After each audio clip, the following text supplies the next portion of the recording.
Hey, this is Matt once again. Welcome back to another review. This is another paid request, this time from Chris Rogers. Thank you so much for that. And for those interested in requesting pretty much any type of videos, feel free to send them either directly to my PayPal or join my Patreon. Both links are down below in the info box. Again, it may take a little bit longer because a bit backed up, but I'll do my best. But this is for a documentary called Millennium After the Millennium, and it's a documentary on the TV show Millennium. Which is very cool that happened because I am a big fan of the show. Now, for those who don't know, Millennium debuted, I want to say 96, give or take, maybe 97. Might have been from like around 96 or so, because the ironic thing, it only lasted 3 years, so it never got to the actual millennium. So, that was the ironic thing. So it might be like a 96, 97, yeah. And then they had like one episode of the X-Files, which was kind of a crossover, although a weak-ass one. Which they do talk about here, and I agree with the sentiments on that. But the show was Lance Henriksen, who's a great actor, very underrated actor. That's a guy that I would have, if I remembered, would have put in my underrated actor list that I did a few weeks ago. Because he's very underrated. He's a great talent. He was in Aliens. He was in the first Terminator, Hard Target. And great guy. See, is he actually... there he is right there. Lance Henriksen. Right there.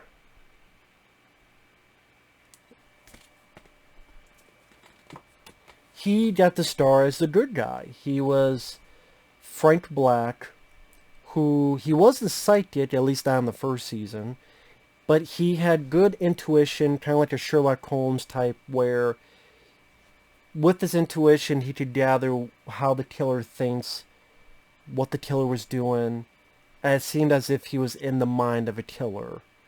But it helped him solve these murders. And I think the first season is the best season because it was pretty much a standalone each week. Kind of like a serial killer version of Kolchak the Night Stalker in a way, where each one was sort of its own entity, which I liked. And people say, well, that could get boring, redundant, but you know, that was actually... it was nice to see, because I don't think every single show has to have... It's alright to have a story that is consistent with the characters, but there are times where they try to get so deep with the mythology that they're even up their own ass. That's what happened with the X-Files. That's the thing about Chris Carter. He created the X-Files, created this. That guy was J.J. Abrams before J.J. Abrams. What I mean is he's got the mystery box and he doesn't not know how to fucking end stuff. He does not know an ending. I said before, that's his biggest problem.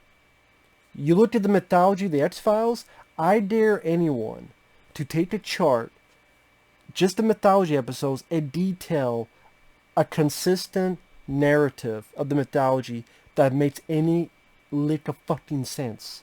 I fucking dare you. You're gonna lose. Especially when we got to the stupid revival where, oh yeah, the past 5 years, that was bullshit. That didn't really happen. Fuck you, Chris Farter. That's why I like the X-Files. I'm a big fan of the X-Files. I even don't mind season 8 and 9, despite their issues. Season 1 through 9 I'll watch. I fuck the revival. Season 10, 11, they can both kiss my ass. But retcon bullshit. But anyway, back to this. So yeah, the first season, each week, Frank Black would, let's hear these very dark, creepy episodes. Darker than pretty much anything on TV at that time. And I do think it's worth a look. If you're a fan of Lance Henriksen, it's easily worth a look because he's great in it. You have wonderful music by Bart Snow. You have very creepy images for a TV show at the time. Maybe nowadays you'd be like, well, what's the big deal, Matt? But that's the thing. Nowadays there was what Sopranos, Breaking Bad, all these shows that pushed the limits. That was not the case in '96 or so. I mean, X-Files did it, but this was even darker than the X-Files, with these creepy serial killers each week. And he had some interesting MOs, but this isn't about the show, this is about the documentary. But again, I wish Millennium had a Blu-ray. I wish that series had a Blu-ray. It deserves a Blu-ray so badly. X-Files got it. Why can't we have a Millennium Blu-ray set? That deserves a Blu-ray set so fucking badly. It truly does. And the fact it doesn't pisses me off. Why can't we get a fucking... It had 3 seasons. It's a show... Obviously it has a fan base when someone... They go out of the way to make a documentary out of the show. Now the second season, Chris Carter was not behind it anymore because he started with X-Files and then they were making the X-Files movie. So that was his bread and butter. So Fox said, who we don't get for this? We'll get these 2 other guys, James Wan and Chris Morgan. Not Morgan. James Wan and Glenn Morgan. Not Chris. Chris Morgan's a different guy. Glenn Morgan.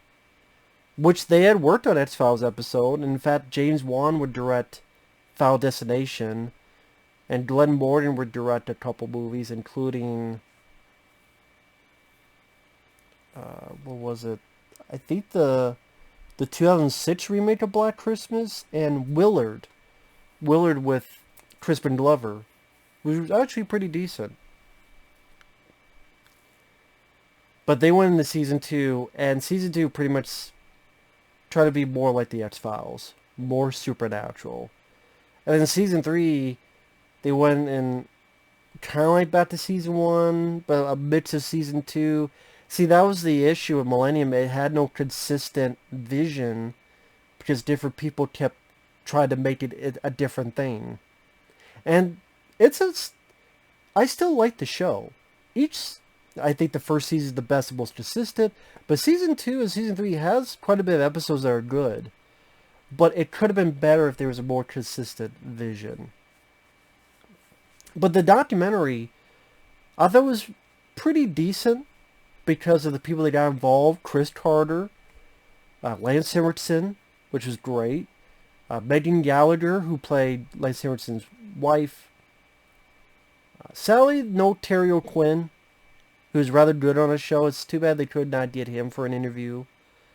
They got some of the directors of episodes, including Dwight H. Little, same guy who directed Rapid Fire and Halloween 4. He directed a couple episodes. He was interviewed. Some of the writers. It would have been nice to get Chris... Why do I keep saying Chris? Glenn Morgan and James Wan interviewed to get their take on what was your vision for season 2? What were you trying to do? Especially with how you ended it. But, I mean, I'm sure they asked, but Glenn Morgan and James Wan should have sat down and talked about it. That would have been nice, and an Terry O'Quinn would have been nice. But they got a good selection of folks. It's pretty decent. I mean, it's about 90 minutes long. It's decently edited.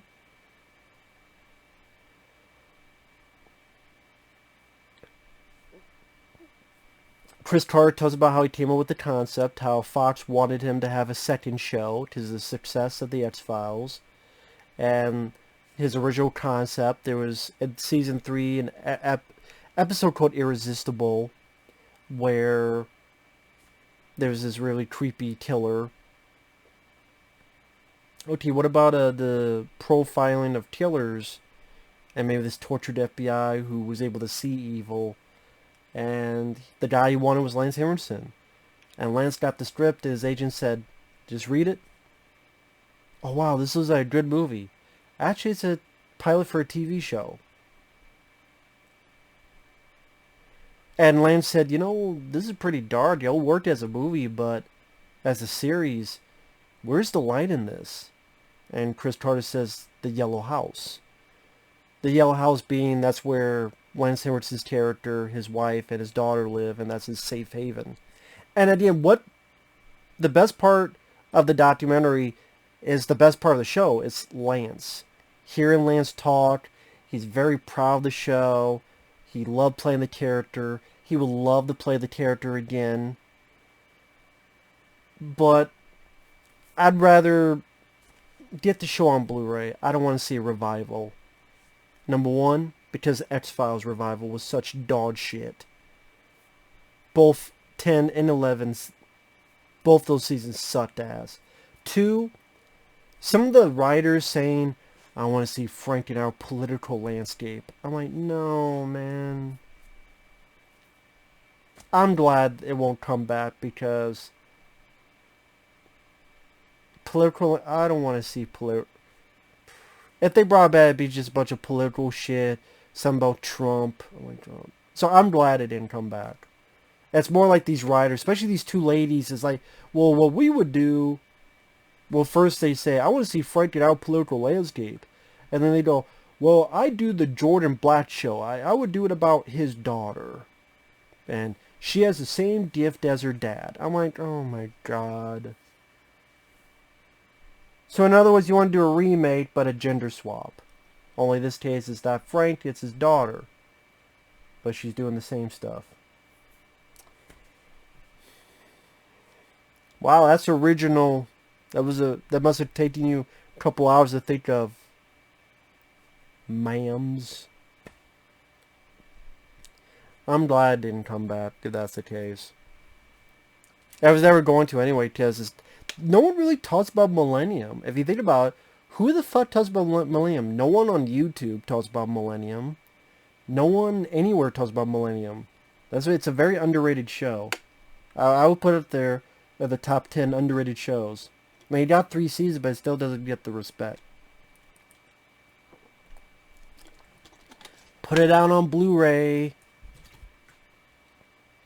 But again, Lance, best part of the show, best part of this documentary.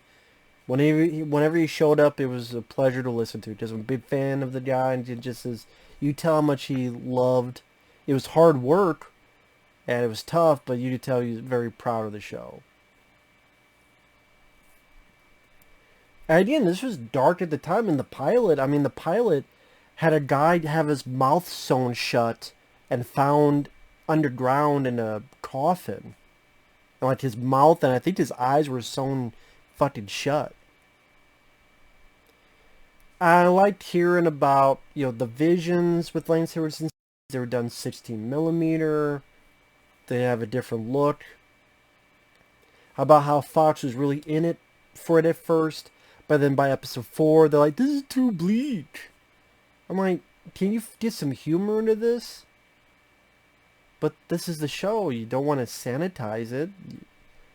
We didn't want to do X-Files 2.0. We're doing its own thing. With the Y2K Millennium Fear. People forget how scared people were about Y2K. Go on YouTube, type in Y2K and then Leonard Nimoy. There's a literal Y2K survival video. Hosted or narrated by Leonard Nimoy. May he rest in peace. About what you need to do to survive Y2K. It's a real thing. Don't believe me. Look up on YouTube. Holy shit. People were scared because 1983, 1984. At the end, it's 83, 84, 92, 97. But they were scared. Now that it's 0, will that affect stock market? Will that affect some type of thing? And it didn't. It was a whole waste of time of worrying. But people were fucking worried for a bit. They were worried for quite a bit. People were buying shit. They were having their own bunkers for something that didn't happen. That'd be interesting. Well, documentary like the talk to those people who bought all the shit. I could imagine the day after buying all the shit. Like, I bought 18 cases of water. Shit. You can't return it, sir. Well, fuck. I guess I got a lot of water. But I bought a fucking bomb shelter. Well, there were no bombs, so I don't know why you got a bomb shelter, but the Y2K bug. Is it a giant bug that was going to blow your house up? Why did you get a bunker? I don't know. You can't, nope, no refunds. No shirt, no service, no refunds. Anyway, Y2K was a big thing. And people were afraid of the Millennium. And they do mention, thankfully they do not show the footage, which I thought was the right call. But they do mention that, yeah, there was a Millennium fear, but it happened a year after, in 2001. We all know what happened September 2001. And no, again, they don't show the footage, which I think is the right call. That was the respectful way to do it. But it's one of those creepy things that people were afraid of the Millennium. It was just a little bit after that where things went off kilter.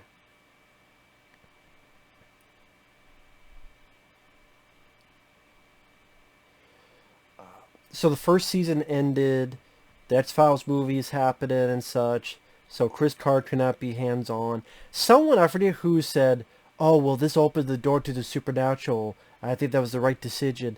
No, it wasn't. Because that's the thing, when you enter the door into supernatural, which I think was the bad call in season 2, and Glenn Morgan and James Wan had a big part in that. I agree with the director of season 1. He said, season 2 became a different show, and then kind of wandered around. And then they had the two female writers who were not into serial killers, so they were not interested in writing that. I'm like, well, it's Millennium. It's kind of the gist of the show. It's like, I'm gonna write a show about aliens, but I'm not into sci-fi. Why do you take the show?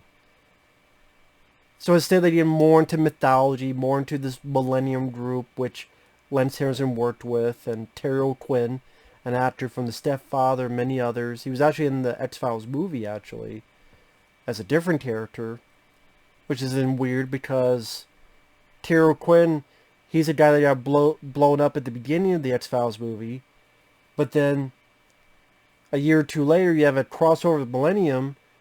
So that means Terry O'Quinn was his twin brother, or he's also in this universe, or he didn't really die and that's where he died. But no, it's not, because it's a different character name. They don't think these things through. That's the problem.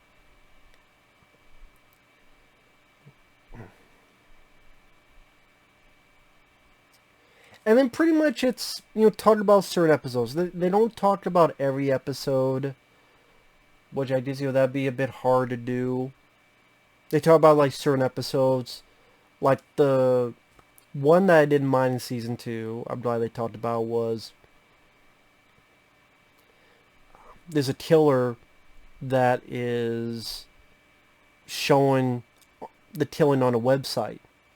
And this was not the norm. I mean, this was, again, probably 97. Yeah, 90, if that was 90, probably around 97 or so. And, computers were a new thing. The internet was a new thing. And, sorry, my nose is itching. The type of stuff that you would see done later on in movies like Untraceable. There was that movie Untraceable with, Diane Lane? Where there's a killer showing the killings on the internet, and if it ratchets up... In fact, the movie Untraceable did the same idea as this movie. I mean, as that episode. Where a killer is showing, if I get enough viewers, I'll kill this person. That's like the exact same idea that an Untraceable movie did. Which I don't remember hating the movie, but I'm like, yeah, that is the same plot as this episode, and this came first. So, I mean, it was ahead of its time. I did like the guy describing the evolution of cams. Like, there was a turtle cam that someone just showed their turtle. Something called a Jenny cam, which I didn't know about that. That there was this woman named Jenny that just showed her 24 hours a day as if she was the Truman Show. Even when she had sex or stuff, she would just show herself on this cam. I didn't know about that evolution of that stuff.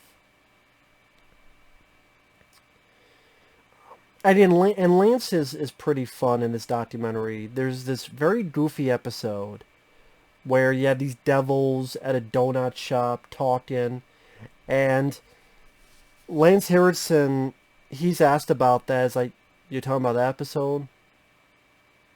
Yeah. I saw the writer. I could imagine just Lance doing this. Like, what is this about? I saw the writer. I think the writer is a Vince. I have a picture in my head. I know it's the same writer that wrote some of the actually fun comedic episodes of X-Files, like I think Jose Jones from Outer Space, among others. I forget that writer's name, but Lance Henriksen yelled at him and said, "Is it your intention to make fun of what you respect?" And he kind of said that, "Hey man, I'm just the actor. I just do what I'm told and do what I work with." Zadie and Lance was a lot of fun. I do think there should have been a bit more discussion about the season 2 finale, because I thought that's when the show kind of died. Because the end of season 2, pretty much everybody died. Like, this virus went out, it was Armageddon, and then Lance Henriksen's, his character's wife died. I thought there should have been a lot more shit talking, or a lot more what the fuck. Like, Chris Carter, you should have been honest. Does that Darren fucking you behind the scenes, he'd be like, "What the fuck is this? I want this show to go on, because the Fox wanted me to do 2 shows. And what the fuck are you two guys doing? You're making an end of the world scenario at the end of season 2. And I did this thing with Frank, and his wife, and the girl in the yellow house, and you did this shit? I guarantee you Chris Carter was pissed off. But no, he doesn't want to say anything. He's too much of a fucking pussy. I don't respect Chris Carter anymore. After what he did in season 10 and 11 of X-Files, I have no respect for Chris Farter anymore. He can fart his own face off, for all I care. He's like, literally, fart his own face like Mr. Potato Head. I'll have all the eyes and ears and mouth fucking fall off. And then you put the mouth on his ass so he can kiss his own ass. I don't respect Chris Carter. After the bullshit he did, he had the opportunity to cut through the bullshit, finally end your fucking mythology shit, end it. Supposed to be this alien, like, end it the way people expect it. Do I gotta do a swerve? Chris Carter's like M. Night Shyamalan meets J.J. Abrams. I gotta do a swerve, but I don't know how to end shit.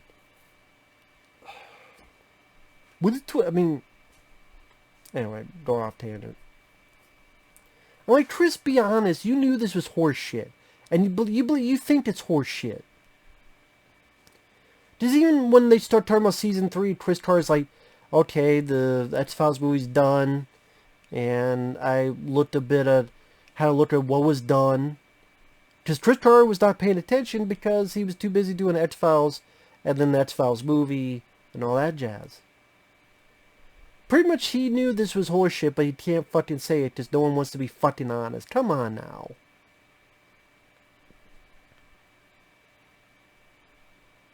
There had to be someone, at least one person, say this was a load of horseshit. Just don't want to rock the boat. That's one thing the documentary, I think. I can't blame the documentary filmmakers if no one was willing to talk shit or be honest. What are they going to do? Force them at gunpoint? So the people I interview, I think someone could have been a bit more blunt on that aspect. At least someone. I thought you would have. So they talk about the third season, and they brought in another female character, which I didn't mind this actress. I forgot her name, though. She became an agent who worked with Lance Henriksen. I thought she did a good job. It was also a chance to shoulder the weight from Lance, so it's not just a one-man show, because he was working a lot. And then talked a bit about the third season, and pretty much like they're trying to go back to season 1, but then things have changed so much.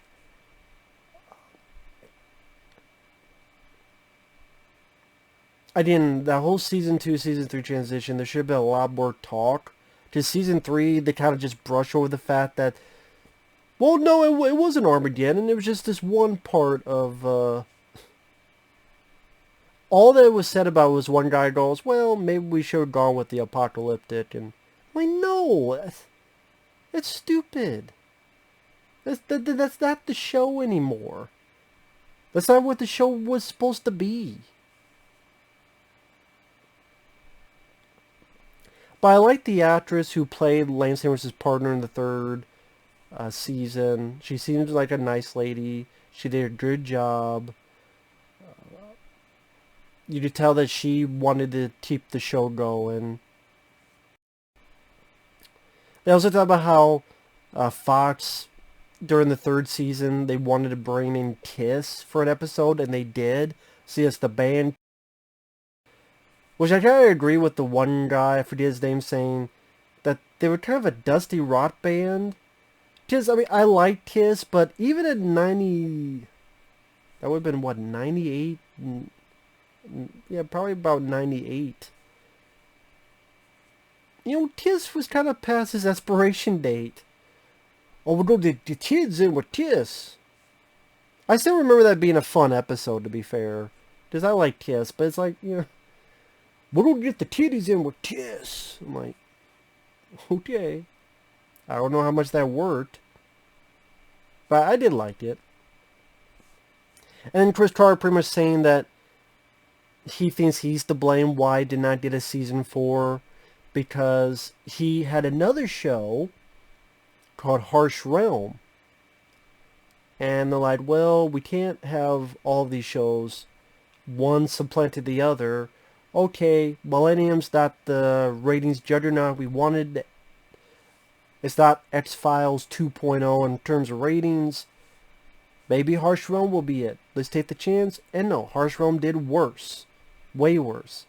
Because they was always looking for the success of the X-Files, but I'm like, you're never going to get that because lightning struck on X-Files. When X-Files came out, there was no other show like it on TV. There wasn't. Well, you go back to 93 or so, like when it debuted, and it's not like it was a juggernaut from the get-go. It took years for it to get going. Because it was on a channel called Fox. If you took the ratings of X-Files Season 1, but it was on ABC or CBS, it would have been canceled after one season. But because it was Fox, and Fox was never known as the ABC, CBS, NBC, they were known as the other guy, so the ratings will be down lower. Okay, yeah, we'll give this a chance. Okay, not too bad for us. And then it got bigger and bigger. Oh, shit. And that's when, oh, shit. Simpsons is growing. Married with Children is growing. X-Files, wow, it's growing bigger. Then we did like 24 and all these other shows. Then Fox became a contender. X-Files helped that. But they're not... And then when X-Files came out, so many ripped it off. I mean, Baywatch had Baywatch Nights and a season where it became X-Files 2.0. With David Hasselhoff fighting monsters as his character from Baywatch. I mean, tons of shows tried to rip it off or copy it or were inspired by it. So now it's not unique anymore. And that's why Millennium tried to be its own thing. If you kept at it, years and years later, you had shows like Hannibal. You have these other shows that are very dark and gritty. Breaking Bad. Millennium, if you tipped that, it could have been that show. Down to earth, realistic, but creepy, serious, and wait for people to catch up to it. I didn't. That's what happened with X-Files. It wasn't until like season 2 or 3 where like, oh shit, the ratings have gone up. That's what you need to do and be consistent. Not change everything in season 2 and then change it again in season 3. And at the end when they're like, oh, maybe we could do more. Because they had the X-Files revival. Again, I said it before. They talk about politics and, you know, the political landscape. Or the two ladies want to do the Jordan Black show about Lance Henriksen, the character's daughter, grown up. Or, I'm like, no. Most of what they said. But I'm glad that they're proud of the show. I'm glad that it was nice to hear from Lance. He has a fun story about David Duchovny, which I'm not going to say here. For those who see it, it's worth a look. At the very end, it was just great to have Lance talk about Millennium. It was great to hear that he's so proud of it, as he should, because he did a fantastic job on that show. He was the best part of it. He was the reason to keep watching, even though in season 3 he was slipping at the end of season 2, and then season 3 there's some good and some bad. And get the fucking show on Blu-ray, man, please. But yeah, interesting documentary. Like I said, Glenn Morgan, James Wan, they should have talked about it to get their take on season 2. I think some people should have been a bit more honest. Like, I like the director of season 1 going, yeah, the season 2 got a bit, you know, wandering, and like they're trying to find a different fitting because it wasn't the show that I worked on anymore. A little bit more honesty on that front would have been appreciated. But with that said, I liked it. You know, that could be a good feature on a Blu-ray set. But what do I know? And yeah, they do talk about the X-Files episode. At least that's one part. They were honest. And someone said, yeah, I didn't love it. This is true, because the X-Files crossover was, well, this is an X-Files episode. So, of course, we're going to favor the show that's garnering millions of dollars, not the show that just got canceled and only lasted 3 seasons. So it's the X-Files episode, but Lance Henriksen... I mean, the only positive I'll say was that Lance Henriksen his character got to be with his daughter, and it seemed like they're happy and safe and together, and it's a happy ending. Granted, the episode sucked. It was just, the Millennium was just some random zombies in some guy's basement. Zombies. And you shoot like 3 of them in the head. That was the whole build-up of Millennium. What the fuck? Like some I can see why the guy said I didn't love it. Neither did I, dude. Neither did I. It should have been more like Millennium. That would have made a more intriguing X-Files episode. Have Mulder and Scully, but have it done like Millennium. That would have been more interesting for viewers to go, wow, this is different. This is unique. That's why one of my favorite episodes is when they did the take on Cops. It's like an episode of Cops, but with Mulder and Scully, called X-Cops. That's literally one of my favorite episodes. It's a fun one. Again, they took an episode of Cops, but it's Mulder and Scully on one of their cases. Because Cops have the camera around them, and then they find Mulder and Scully. I'm like, what the hell? Okay. See? And that was, more of a comedic episode, but that was a fun one. You did X-Files in the style of Millennium, that would have been a very creepy, scary one. But they didn't, and they made the wrong choice. So with that said, thanks for watching. If you like Millennium, the TV show, it's worth a watch. Take care. We'll see you guys later. Bye-bye.